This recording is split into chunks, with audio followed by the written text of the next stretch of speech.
As I said, giving excuse, we met many challenges. Now, if there are no challenges, then you wouldn't need to come. Huh? If there are no challenges, you don't need to come. And you come in because you know that there are challenges. And then giving us excuse that you have many challenges, that's why you haven't achieved results. And then you still want to go. The first lesson I learned in my military training is never reinforce failure. What we have now is failure. Never you reinforce. Never you reinforce failure. Let failure be failure and gone. Bàbá Bọ́lá Ahmed káàbọ̀ ṣe bóhun tí ẹ̀dá bá gbìn iná ẹ̀ ló máa ká àkókò ẹ̀san rèé fún yín ṣe bí bẹ́ẹ̀ iná ẹ̀ ṣe sọ nígbà tí wọ́n wà ń bẹ̀ nìyẹn nígbà tí Ṣẹ́gun Àrẹ̀mú Ọbásanjọ́ náà wà ń bẹ̀.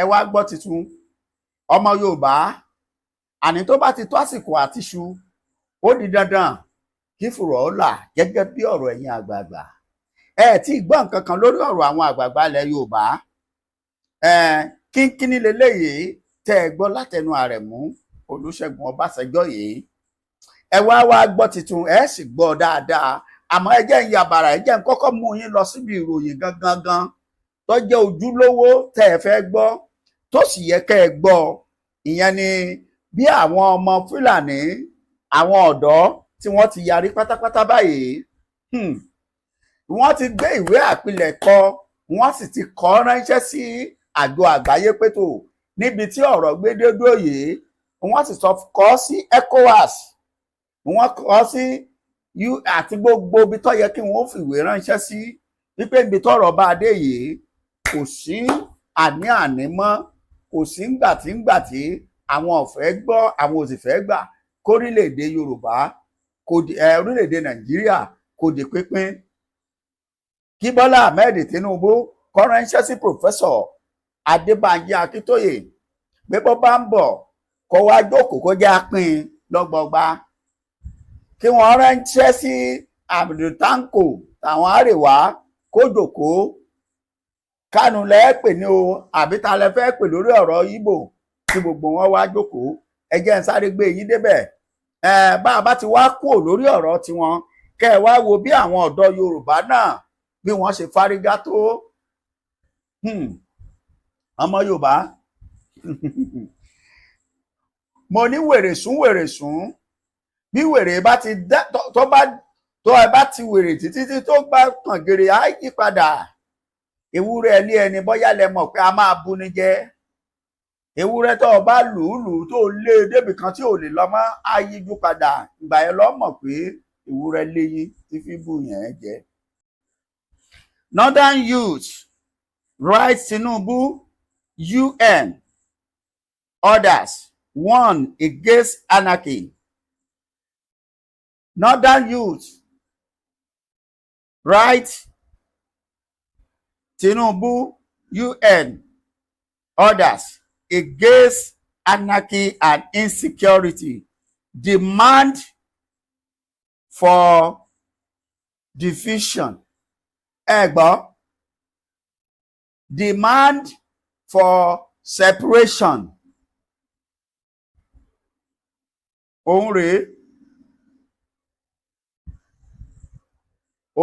o ẹ̀rí àbẹ́ẹ̀rí ẹ jẹ́ wá gbé yín débẹ̀ ọmọ Yorùbá kẹ́ ẹ lè mọ̀ wípé bá a bá ń pariwo bá a ṣe ń pariwo ọ̀rọ̀ rálì yìí ẹ dákun ẹ bá mi pín ẹ ṣe bẹ ṣe wọlé ẹ jẹ́ kó yí àwọn èèyàn wa pé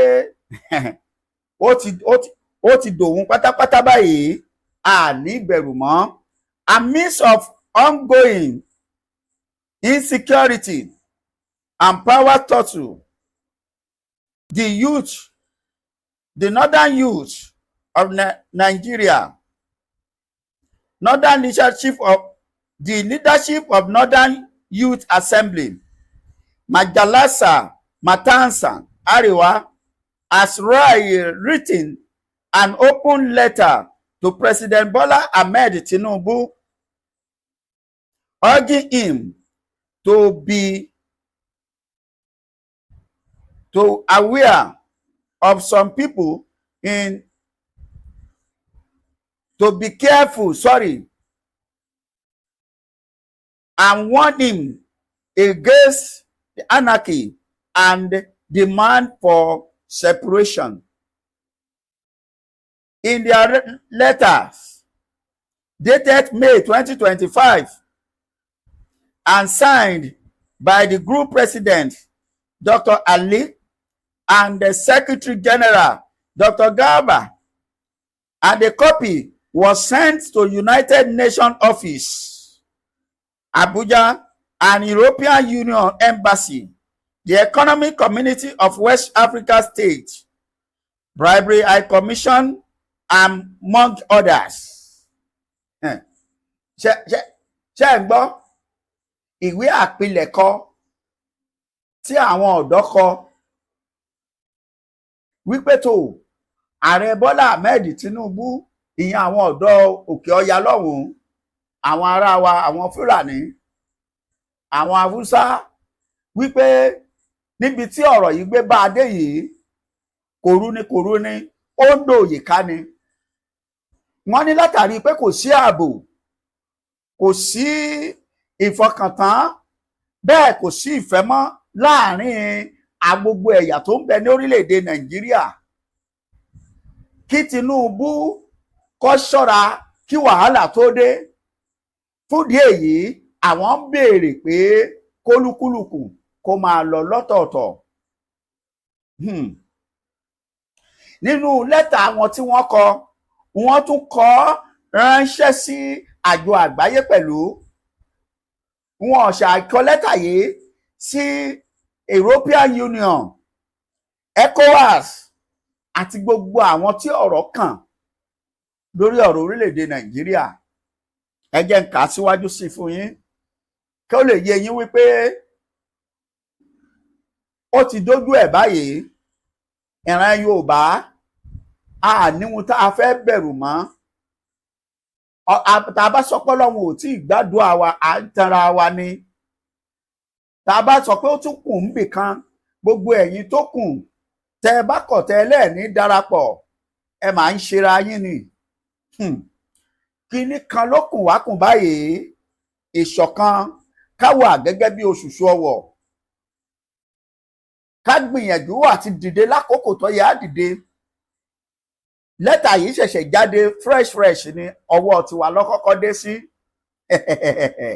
Ó yà yín lẹ́nu, tójúbọlé ẹran kìnní kan là wá lórí ọ̀rọ̀ òmìnira Yorùbá yìí. Mo máa ń sọ wípé àwa ò lágbára, a lóògùn, a sì lè gbébọn, ṣùgbọ́n bí a bá fẹnu ja, bí tá a bá jagun ẹnu yìí dé, ẹ máa gbọ́ o. The leadership of this Northern Youth Assembly in Arewa, on behalf of the other chapters in the North, in the 19 states, including Abuja, as at the moment compelling and draw the attention of the Bola Ahmed Tinubu, the elected president of Nigeria, and through a constitutionally prescribed sources with the defined power and privilege regarding the issue on the ground. Ẹ gbọ́, èèbó tí wọ́n kọ yìí ó gùn rẹpẹtẹ, èèbó yìí gùn, ṣùgbọ́n wọ́n ní àwọn ń kọ lẹ́tà yìí ní ó kọ gbogbo àwọn tí wọ́n jẹ́ ọ̀dọ́ fúnlẹ̀ Haúsá ní káàkiri 19 states, ẹ̀rí rẹ̀ jẹ́ inú 36, ẹ̀yà kan ní 19. Àwọn ẹ̀yà yòókù wá pín yòókù háwọ́. Ẹ sì ń pariwo wọn Nàìjíríà, a sì ń pariwo ẹja bóde ká sọ pé à ń lọ. Ẹ̀yin kan sì tún máa jókòó sílé, ẹ tún sọ pé bákan, ẹ̀yin nu Ọlọ́run nu. Ẹ wá gbọ́, òun rèé. It is common knowledge that Nigeria as a country had been practicing federalism as a constitution which prescribed the power to the central government and sub-nations government which equally represent lawfully recognize the federal unit. Sáà ẹ máa gbọ́ o, má ṣe kọ́ sí o, sí Bọ́lá Ahmed Tinubu, United Nation, European Union, ECOWAS àti bẹ́ẹ̀ bẹ́ẹ̀ lọ o. Sáà, as part of power provided by the Nigeria Constitutions of exercising legislative authority by the State Assembly of the subnational levels is to make law and betterment and welfare of the state well as their citizen. The letter partly review. It noted that the process of exercise and this constitutional is not even no more right, and also due to the insecurity and hardship in this country, we as a youth, as northern youth, have concluded and use this opportunity to warn your administrations against anarchy, and therefore we demand for separation of the power. Wípé bàbá ẹ ṣọ́ra fún wàhálà, ẹ̀yin àjọ àgbáyé tẹ́ ẹ so wá pọ̀, ẹ be careful torí wàhálà ń bọ̀. Bí bẹ́ẹ̀ kọ́ wàhálà máa dé, tàbí kẹ́ ẹ pín wa lọ́gbọọgba. Ẹgbọ́n mọ́ ṣe tẹ̀síwájú ní ọ̀rọ̀ wọn. However, it stated that State House Assembly equally exercise in the conclusion, the youth group noted that each of the states, both state and national assembly, are performing the same work duty. Therefore, forgetting that the citizens that sent them there are facing serious challenge, and therefore urge the United Nations, ECOWAS, European Union to please arise and intervene in this situation. Ṣé ti gbọ́? Ọmọ Yorùbá, ọ̀yá ẹ wá padà sí titun. Bá a ṣe ń sọ lọ́wọ́lọ́wọ́ báyìí tá àti ìdákẹ́.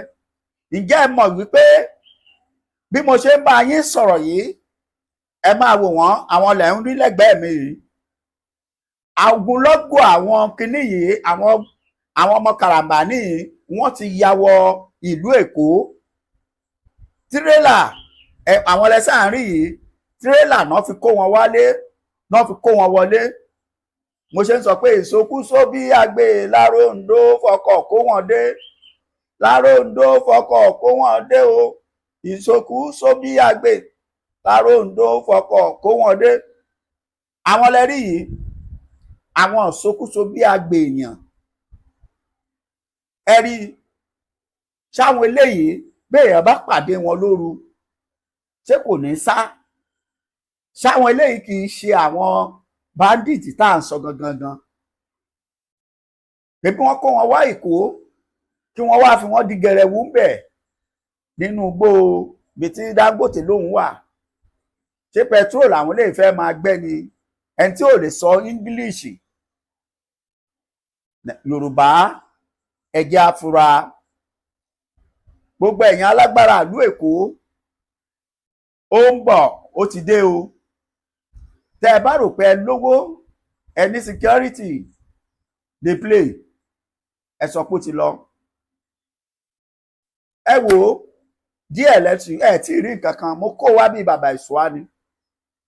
Ẹ wá gbọ́ nǹkan tí àwọn ọmọ Yorùbá àtàtà ń sọ. Àmọ́ kẹ́ ẹ tó lọ gbọ́ nǹkan tí àwọn ọmọ Yorùbá ń sọ, ìyẹn àwọn ọ̀dọ́ Yorùbá, ṣé ẹ mọ̀ pé mo ti sọ fún yín ṣáájú wípé àwọn Haúsá Àrèwá, ó ti yé yín, àwọn ti kọ ìwé sí United Nations lórí ọ̀rọ̀ pé kò sí nǹkan kan ju pé ká pín lọ́gbọọgba, pínre láàrin, nǹkan ò gbọ́dọ̀ jù kan. Ìkàn tó jù kan nílé ọlọ́fà, èyí tó bá jù kan ogun ní dájà lé wọn. àmọ́ kẹ́ ẹ tó lọ gbọ́ ẹ kọ́kọ́ gbọ́ ọ̀rọ̀ lẹ́nu bàbá wa Prophet Taiwo Solóyè, bàbá orí òkè àṣẹ àti agbára, ọ̀kan pàtàkì nínú àwọn bàbá Yorùbá tí wọ́n ń fi àdúrà ran gbogbo ìran Yorùbá lọ́wọ́. Kẹ́sì máa pe ẹ̀rọ ìbánisọ̀rọ̀ wọn lórí ohunkóhun tí tẹ́ ẹ bá ń kojú tó dàbí pé eléyìí lágbára jù fún mi, ẹ kẹ́ ẹ pè wọ́n lórí àwọn ẹ̀rọ ìbánisọ̀rọ̀ wọn. Ọyẹ ẹgbọ́n wọn láàrin ìṣẹ́jú kan. Bẹ́ẹ̀ bá ti ṣe bẹ́ẹ̀ tán, ẹ já lọ bá àwọn ọmọ Yorùbá tàtà tí wọ́n ń polongo orílẹ̀-èdè Yorùbá ní kíákíá. Ohun rèé ẹ̀ǹṣó níbẹ̀. Mo pa láṣẹ sínú ayé ẹnìkan tó lè rí àmì ṣe lórúkọ Jésù. Gbogbo ọjọ́ pípẹ́ tó ń yọ àyànmọ́ àti ìṣẹ̀dá yín lẹ́nu, iná Ọlọ́run kó jó dànù. Olúwa rán mi sí gbogbo ẹ̀yin ènìyàn tẹ́ ń gbọ́ mi lọ́wọ́lọ́wọ́. Olúwa ní kájọ gbàdúrà papọ̀, kájọ wádìí àṣírí ogun tẹ́ ń là kọjá.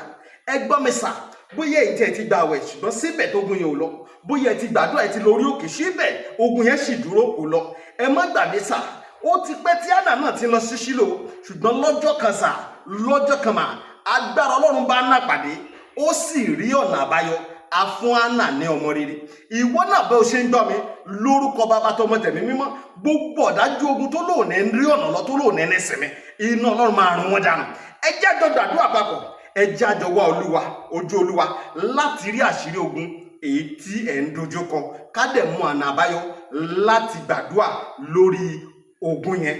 Ẹ̀rọ ìbánisọ̀rọ̀ tẹ́ẹ̀fì bá mi sọ̀rọ̀ rí, bóyá ó ní nǹkan tẹ́ ń là kọjá, bóyá ẹ wà lókè òkun, ẹ ń ṣiṣẹ́ ẹ̀rí ẹ̀ ní àkójọ, tàbí ẹ wá ìwé gbèlú síbẹ̀ ẹ rí ìwé gbèlú, tàbí ẹ ní ìpèníjà lórí ọmọ tàbí lórí iṣẹ́.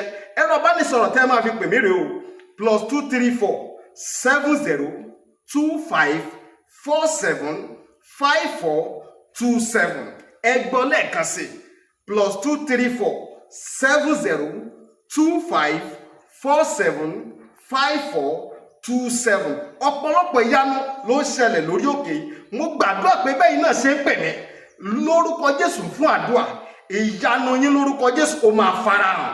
Ó ti rí bí ó ti ṣe bẹ́ẹ̀, ògo ni fún orúkọ Olúwa Jésù Olúwa wa. Àmín àmín àmín lórúkọ Jésù.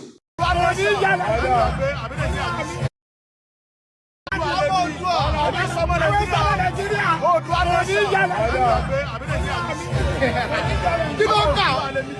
Kí ló wí? Kí ló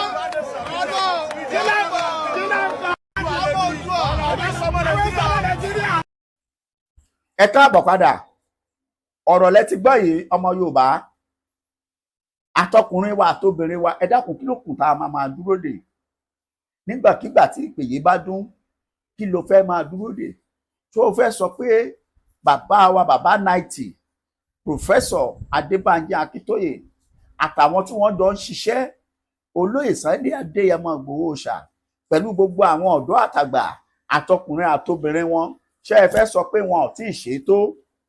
Ṣé ẹ fẹ́ sọ wípé àwọn alálẹ̀ ò tí ì jà fúnra Yorùbá tó? Ẹ fẹ́ sọ pé lẹ́dùá ò tí ì tó? Ẹ wọlé sílé, ẹ wọlé tò sí létò. Ẹni tí ò tí ì gbọ́ ẹ jẹ́ ó gbọ́, ẹni tí ò tí ì mọ̀ ẹ jẹ́ ó mọ̀ pé àkókò tó, ilé ti lọ, ilé ti tó lọ, iléyá iléyá o, ọmọdé Yorùbá ò iléyá. Bá kò bá mọ bí àmì ṣèbọ̀ yẹ ká padà sílé, ká jáwọ́ nínú àpọ̀n tí kò yọ, ká tètè gbómi làkàná. Á tún pàdé láṣẹ Èdùmàrè. Táíwò mò ń jẹ́, Adésínà lórúkọ bàbá mi. Ó dàbọ̀.